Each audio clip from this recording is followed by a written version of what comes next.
पिछले 3 दिन से भी हमारे विपक्ष के साथियों ने जी भर करके डिक्शनरी खोल खोल करके जितने अपशब्द मिलते हैं ले आए, जितने अपशब्दों का उपयोग कर सकते हैं भरपूर, पता नहीं कहां कहां से ले आते हैं। लेकिन अच्छा है, थोड़ा मन का गुबार उनका निकल गया होगा, थोड़ा मन हल्का हुआ होगा, इतने अपशब्द बोल लिए हैं तो। और वैसे तो ये लोग मुझे दिन रात कोसते रहते हैं, उनकी ये फितरत है। और उनके लिए तो सबसे प्रिय नारा क्या है? मोदी तेरी कब्र खुदेगी। मोदी तेरी कब्र खुदेगी, मोदी तेरी कब्र खुदेगी, ये इनकी पसंदीदा नारा है। लेकिन मेरे लिए इनकी ये गालियां, ये अपशब्द, ये अलोकतांत्रिक भाषा, मैं उसका भी टॉनिक बना देता हूं।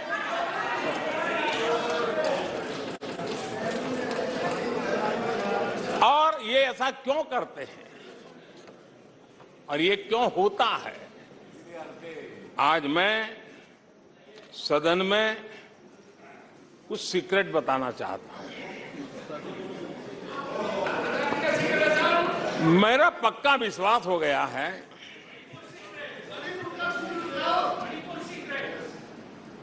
कि विपक्ष के लोगों को एक सीक्रेट वरदान मिला हुआ है। हाँ,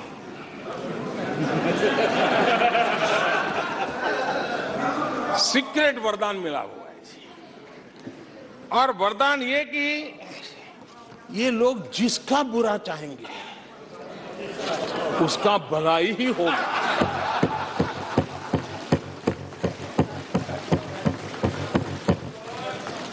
एक उदाहरण तो आप देखिए, मौजूद है। 20 साल हो गए, क्या कुछ नहीं हुआ, क्या कुछ नहीं किया गया, लेकिन भलाई होता गया। तो आपको बड़ा सीक्रेट वरदान है जी। और मैं 3 उदाहरण से ये सीक्रेट वरदान को सिद्ध कर सकता हूं जी। आपको ध्यान होगा कि इन लोगों ने कहा था बैंकिंग सेक्टर के लिए, बैंकिंग सेक्टर डूब जाएगा, बैंकिंग सेक्टर तबाह हो जाएगा, देश खत्म हो जाएगा, देश बर्बाद हो जाएगा, न जाने क्या क्या कहा था। और बड़े बड़े विद्वानों को विदेशों से ले आते थे, उनसे कहलवाते थे ताकि उनकी बात कोई न माने तो शायद उनकी मान ले। हमारे बैंकों की सेहत को लेकर के भांति भांति की निराशा, अफवाह फैलाने का काम इन्होंने पुरजोश किया। और जब इन्होंने बुरा चाहा बैंकों का, तो हुआ क्या? हमारी public sector banks net profit 2 गुने से ज्यादा हो गया। इन लोगों ने फोन बैंकिंग घोटाले की बात, इसके कारण देश को एनपीए के गंभीर संकट में डुबो दिया था। बीते दिनों की बात हो रही है, लेकिन आज जो उन्होंने एनपीए का अंबर लगा के गए थे, उसको भी पार कर करके हम एक नई ताकत के साथ निकल चुके हैं। और आज सुबह निर्मला जी ने विस्तार से बताया है कि कितना प्रॉफिट हुआ है। दूसरा उदाहरण,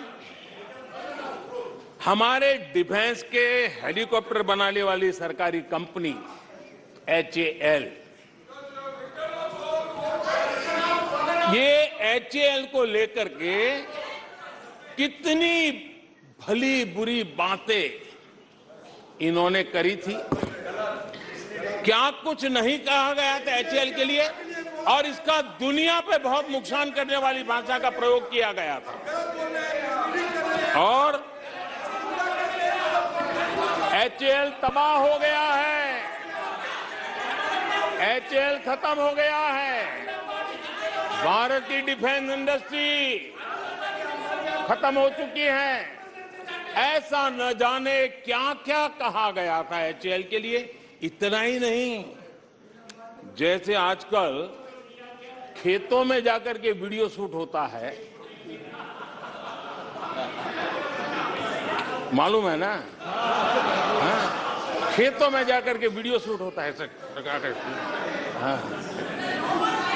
वैसा ही उस समय HAL फैक्ट्री के दरवाजे पर मजदूरों की सभा करके वीडियो शूट करवाया गया था और वहां के कामगारों को भड़काया गया था। अब तुम्हारा कोई भविष्य नहीं है, तुम्हारे बच्चे मरेंगे, भूखे मरेंगे, HAL डूब रहा है। देश की इतनी महत्वपूर्ण इंस्टीट्यूट को इतना बुरा चाहा, इतना बुरा चाहा, इतना बुरा कहा कि वो सीक्रेट आज HAL सफलता की नई बुलंदियों को छू रहा है। HAL ने अपना highest ever highest revenue register किया है। इनके जी भर करके गंभीर आरोपों के बावजूद भी वहां के कामदारों को, वहां के कर्मचारियों को उकसाने की भरपूर कोशिश के बावजूद भी आज HAL देश की आन बान शान बन के उठ रहा है। आदरणीय अध्यक्ष जी, जिसका बुरा चाहते हैं वो कैसे आगे बढ़ता है, मैं तीसरा उदाहरण देता हूं। आप जानते हैं LIC के लिए क्या क्या कहा गया था? LIC बर्बाद हो गई, गरीबों के पैसे डूब रहे हैं, गरीब कहां जाएगा, बेचारे ने बड़ी मेहनत से LIC में पैसा डाला है। क्या कहें, जितनी उनकी कल्पना शक्ति थी, जितने उनके दरबारियों ने कागज पकड़ा दिए थे, सारे बोल लेते थे, वो सारे बोल लेते थे। लेकिन आज LIC लगातार मजबूत हो रही है। शेयर मार्केट में रुचि रखने वाले को भी ये गुरु मंत्र है कि जो सरकारी कंपनियों को ये लोग गाली देना, आप उसमें दांव लगा दीजिए साहब, अच्छा ही होने वाला है।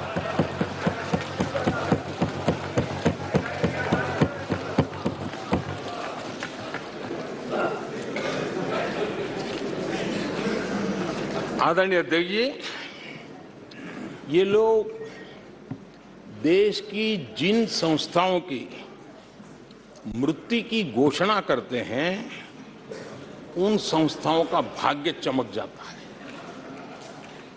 और मुझे विश्वास है कि ये जैसे देश को कोसते हैं, लोकतंत्र को कोसते हैं, मेरा पक्का विश्वास है देश भी मजबूत होने वाला है, लोकतंत्र भी मजबूत होने वाला है, और हम तो होने ही वाले हैं। आदरणीय अध्यक्ष जी, ये वो लोग हैं जिन्हें देश के सामर्थ्य पर विश्वास नहीं। इन लोगों को देश के परिश्रम पर विश्वास नहीं है, देश के पराक्रम पर विश्वास नहीं है। कुछ दिन पहले मैंने कहा था कि हमारी सरकार के अगले टर्म में, तीसरे टर्म में, भारत दुनिया की तीसरी टॉप अर्थव्यवस्था बनेगा।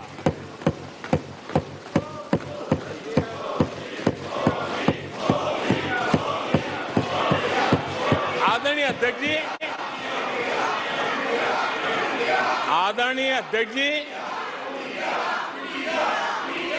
अब देश के भविष्य पर थोड़ा सा भी भरोसा होता जब हम ये क्लेम करते हैं कि हम आने वाले 5 साल में नए तीसरे टर्म में हम देश की इकोनॉमी को तीसरे पर लाएंगे, तो एक जिम्मेवार विपक्ष क्या करता? वो सवाल पूछता, अच्छा भाई बताओ, निर्मला जी बताओ कैसे करने वाले हो, अच्छा मोदी जी बताओ कैसे करने वाले हो, आपका रोड मैप बताओ। ऐसा करते। अब ये भी मुझे सिखाना पड़ रहा है। लेकिन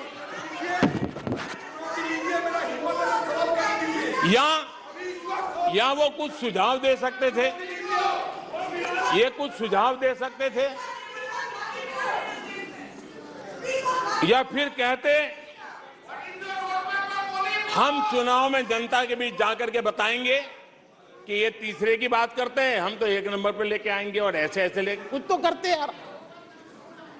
लेकिन हमारे विपक्ष की त्रासदी ये है, और उनके राजनीतिक विमर्श पर गौर कीजिए। कांग्रेस के लोग क्या कह रहे हैं? अब देखिए कितना कल्पना दारिद्र्य है।